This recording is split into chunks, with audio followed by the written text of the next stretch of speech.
আমরা সকলেই জানি যে প্রতিটি দেশের নিজস্ব গোপন ইন্টেলিজেন্স অর্গানাইজেশনস থাকে।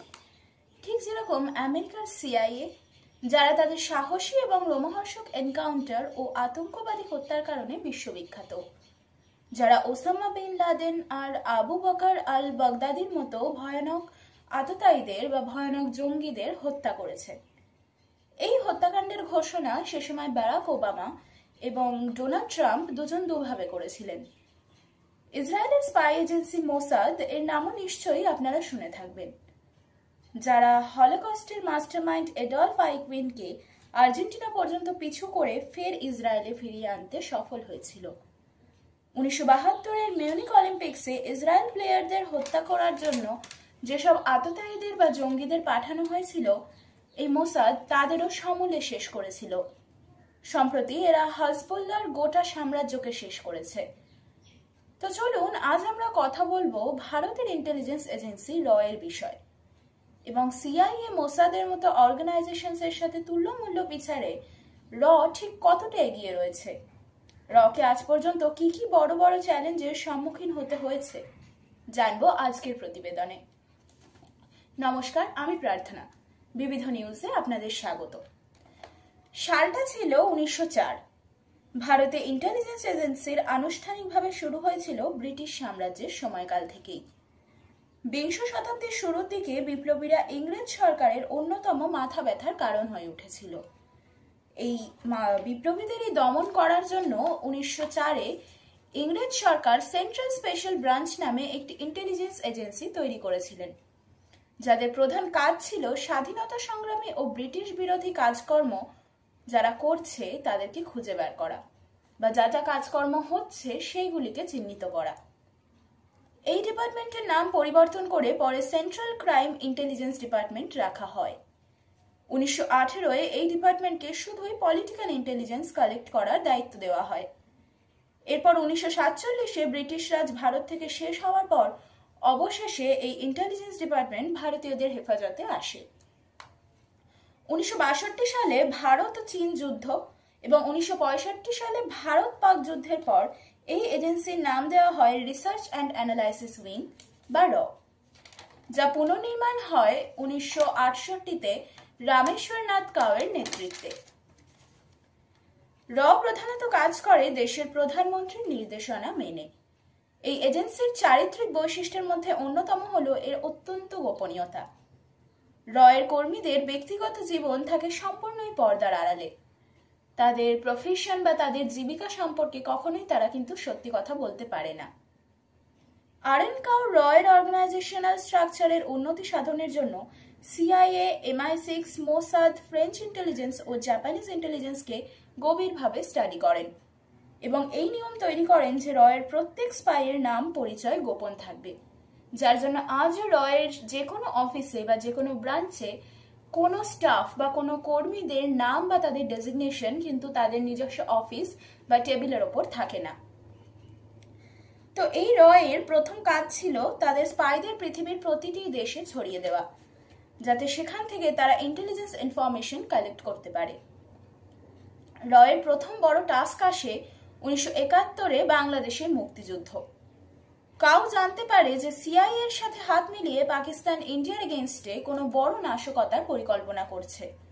সেই সময় র মাস্টার প্ল্যানকে কাজে লাগিয়ে ভারত নিজের দেশকেও অর্থাৎ র নিজের প্ল্যানকে কাজে লাগিয়ে যেমন ভারতকেও রক্ষা করে, তেমনি বাংলাদেশকে সাহায্য করে পাকিস্তানের থেকে সম্পূর্ণ আলাদাভাবে একটি স্বাধীন রাষ্ট্র হিসেবে নিজেকে পরিচিত করতে। এখানেই র প্রথমবার সারা বিশ্বকে নিজের ক্ষমতা প্রদর্শন করে এবং সর্বোচ্চ ক্ষমতাশালী সিআইএ এর প্ল্যানকেও ফেল করিয়ে দেয়। এরপর অত্যন্ত গোপনীয়তার সাথে 1974-এ ভারতের রাজস্থানের পোখরানে প্রথম পরমাণু বোমা পরীক্ষা করে র, যার প্রধান নেতৃত্বে ছিলেন ভারতের একসময়ের প্রাক্তন রাষ্ট্রপতি ডক্টর এপিজে আব্দুল কালাম, যা ভারতের জন্য অত্যন্তই একটি গর্বের বিষয়। 1970-এ সিকিমকে চীন ও আমেরিকার হাত থেকে বাঁচাতেও কিন্তু র এর অবদান উল্লেখযোগ্য। এই সময় আরএন কাউ অজিত ডোভালকে আন্ডারকভার এজেন্ট হিসেবে সিকিমে পাঠান। এরপর গণভোট করে 1975-এ সিকিমকে ভারতের সাথে সংযুক্ত করে ভারতের 22তম রাজ্যে পরিণত করা হয়। না হলে হয়তো অনেকদিন আগেই সিকিম একেবারেই ধ্বংস হয়ে যেত বা চীন অথবা আমেরিকার হাতে চলে যেত। ভারতের প্রথম মহিলা প্রধানমন্ত্রী ইন্দিরা গান্ধীর কার্যকালকে রয়ের স্বর্ণযুগ বলা হয়। দুর্ভাগ্যবশত রয়ের অবনতি শুরু হয় মুরারজি দেসাই প্রধানমন্ত্রী হওয়ার পর। বেসিক্যালি তিনি মনে করতেন ইন্দিরা গান্ধীর নিজস্ব এজেন্সি এবং এই ব্যাপারটি তার সম্পূর্ণভাবে নাপসন্দ ছিল, যার ফলস্বরূপ তিনি ক্ষমতায় আসার পর রয়ের ওপর বেশ কিছু পদক্ষেপ নেন, যেমন রয়ের কর্মী ছাঁটাই করা বা রয়ের বিভিন্ন ব্রাঞ্চে তালা ঝুলিয়ে দেওয়া, এবং সব থেকে বড় কথা রয়ের যিনি প্রথম এবং প্রধান নেতা ছিলেন RN কাউ, তাকে তিনি একটি লম্বা ছুটিতে পাঠিয়ে দেন। কিন্তু ঠিক এই সময়েই যেন মঞ্চের পালা বদল হলো। ভারতের কাছে খবর এলো যে পাকিস্তান তাদের নিউক্লিয়ার বম টেস্ট করতে যাচ্ছে প্রথমবারের জন্য, যা ভারতের জন্য খুব একটা ভালো হবে না। এই সময় দেসাই সাহেব বলেন যে এতে কোনো রকম নাক গলাবে না, কারণ এটা নাকি পাকিস্তানের নিজস্ব ব্যাপার, পাকিস্তানের অভ্যন্তরীণ পরিকল্পনা। এই সময় মোসাদের সাথে সুসম্পর্ক ছিল রয়ের। বলে রাখা ভালো, মোসাদ হলো ইসরায়েলের ইন্টেলিজেন্স অর্গানাইজেশন। তারা পাকিস্তানের বোমা কেন্দ্রটি আক্রমণ করতে চেয়েছিল যাতে এতে ভারতের কোনো রকম ক্ষতি না হয়, কিন্তু তাদের একটাই চাহিদা ছিল যে যেহেতু ইসরায়েল থেকে পাকিস্তানের দূরত্বটা বেশ অনেকটা, তাই তারা মাঝখানে ভারতে নিজেদের যুদ্ধ বিমানগুলিকে রিফুয়েল করতে চেয়েছিল। কিন্তু মোরারজি দেসাই সাহেব তাতে রাজি হননি। তিনি বলেছিলেন যে এই সব বিষয়ে অন্য কোনো দেশের নিজস্ব বিষয় নাকি আরেকটি দেশের মাথা গলানো উচিত না। এই নিয়ে প্রচুর কটাক্ষ তাকে শুনতে হয়, যেমন পরবর্তীকালে এমনও বলা হয়েছিল যে মোরারজি দেসাই সাহেব নিজের দেশের থেকে বা রয়ের থেকে পাকিস্তানের সাথে ভালো সম্পর্ক রাখতে বেশি পছন্দ করেন। এমনকি তাকে পাকিস্তানের সর্বশ্রেষ্ঠ নাগরিক বা বেস্ট সিটিজেন যে অ্যাওয়ার্ড তাও দেওয়া হয়। সাধারণত তখনই ফুলে ফেপে ওঠে যখন দেশে একজন জাতীয়তাবাদী প্রধানমন্ত্রী আসেন, যার নিজের দেশ সম্পর্কে খুবই স্পষ্ট এবং দূরদর্শী ভাবনা থাকে এবং যে নিজের দেশের ভালো চায়, ঠিক যেমনটা হয়েছিল ইন্দিরা গান্ধীর সময়। বর্তমানে নরেন্দ্র মোদীর সময়ও নির্বিঘ্নে এবং খুব স্মুথলি এফিশিয়েন্টলি কাজ করছে খারাপ লাগে এইটা ভেবেই যে বিশ্বের বৃহত্তম গণতন্ত্র, সবচেয়ে বেশি জনসংখ্যা সম্পন্ন একটি দেশ এবং সবচেয়ে বড় অর্থনীতি, বিগেস্ট ইকোনমি সম্পন্ন একটি দেশের ইন্টেলিজেন্স অর্গানাইজেশন হলেও ভীষণভাবেই আন্ডার ফান্ডেড এবং আন্ডার স্টাফড। অর্থাৎ একটা ইন্টেলিজেন্স অর্গানাইজেশন চালাতে যে পরিমাণ জনসংখ্যা, যে পরিমাণ লোকবল বা যে পরিমাণ অর্থ শক্তি দরকার পড়ে তা কিন্তু রয়ের নেই। কিন্তু এইসব প্রতিকূলতাকে সাথে রেখেই কিন্তু অনেকভাবে ভারতকে বাঁচাচ্ছে, যা হয়তো আমরা জানতেও পারছি না। আমেরিকার CIA এর এমপ্লয়ের সংখ্যা বা আমেরিকার CIA এর স্টাফ সংখ্যা যেখানে প্রায় 20,000, ইসরায়েলের মতো ছোট্ট দেশের একটি অর্গানাইজেশন, একটি ইন্টেলিজেন্স অর্গানাইজেশন মোসাদ, যার এমপ্লয়ের সংখ্যা প্রায় 7,000 জন।